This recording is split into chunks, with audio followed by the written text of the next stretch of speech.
people said part of the difference with FaZe is your ability to get results even when you're not playing at your best. What does FaZe do differently to other teams? I don't think we do much different. You know, we just work really hard in practice, and I just make sure, like, no matter how bad of a day we have of practice sometimes, or, you know, things aren't going the right way, let's just make sure we reset the culture of our team and how we're preparing and being productive and when it matters and stuff. Like, I don't know.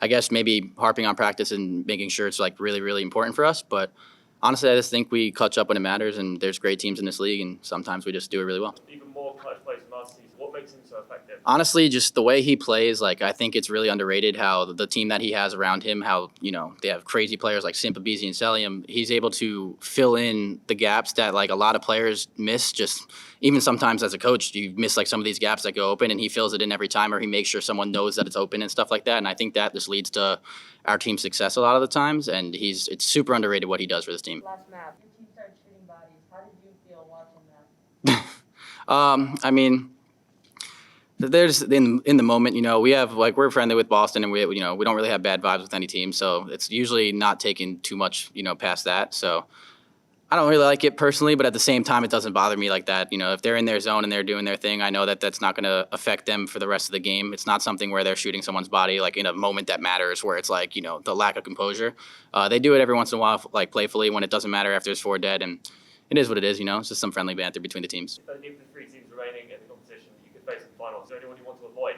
No, I don't think we ever really want to avoid any team in this league, just because in order to win these events and be considered the best, you have to beat the best, right? So whoever gets to the finals, it'll be a good match. We have a lot of respect for all the teams in the league. This league is full of so much incredible talent, so we know that we're going to have to bring our A game, and it's just going to be a good match. So you got a few hours between now and the final. How are you going to use that time? Honestly, just going to use the time just to kind of relax right now for just a little bit, and then kind of get back into the zone, make sure that their gun skill is still warmed up, you know, they're shooting bots and doing what they have to do, and just strategize, just talk about little things. Even when you win a match 3-0 and you win a match 3-2, it doesn't matter, or you lose, like, there's always something to learn from it, right? So we're going to go back and assess just some of the little things that we could have made that maybe even cleaner, and just kind of just get better every series. Are you guys more motivated now that you guys lost in the OpTic Major? Now you're in the winners? I mean, yeah, losing's always a good motivator, right? Like, you know, OpTic played so well that event. They're such an incredible team. So them beating us, it sucked, and that was a good motivator. But at the end of the day, like, I always tell the guys, like, motivation should not come from anything other than the fact that you want to win, and, like, we want to win to prove it to ourselves, right? Like, we all work so hard, and we have such a good family vibe with them, like, where we want to win, not to prove other people wrong or, you know, have some emotional connection to it, just because we want to prove that we're the best in the game. So we're just going to keep trying to do that. How do you feel that OpTic's out? Honestly, it sucks to see OpTic out. I think they're better than what they showed this weekend. I think they just had a mishap or two, and it just kind of costed them.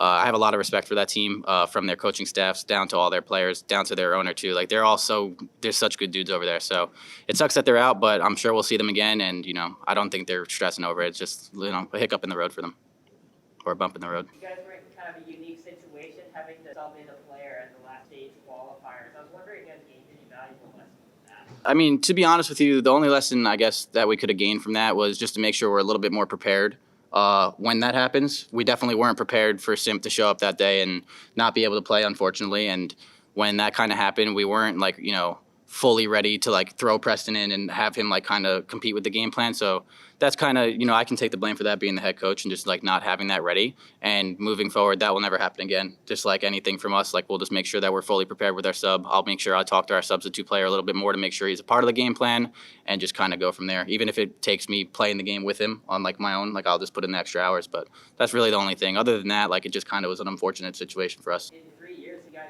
ever had a situation where a sub was close to playing and didn't? Honestly, no. That was probably, like, the first time we've really needed the sub. I'm trying to think throughout the last 2 years since the CDL has formed, or 3 years. I think that was the only time that's happened, and luckily for us, we were already in winners, so, like, it wasn't the end of the world. But I'm very self-aware that that could have been a really bad situation for us if we lost that match and we went to losers. So I just have to be a little bit more responsible, and that was on me. So One of the big conversations around the MVP topic is Cellium. Do you think that he deserves the award? The way he's been playing this year has been incredible. So I definitely think he is, you know, a candidate for that MVP award. He doesn't really think about that much, and neither do I. I just make sure that the team is playing the best for the team, and that's, I think, the reason why I would like to see him win that award, though, is just because a lot of players in those situations become, like, more, like, thinking about, like, oh, I have to win the MVP, I have to play good. He does not care about that at all. He said that vocally himself. Like, he just wants to be the best player he can for the team. So if that means he has to take a map where he has to do, like, some of the hard stuff and do bad, he will do that. And that's what a true MVP really does, is work for the team, not themselves.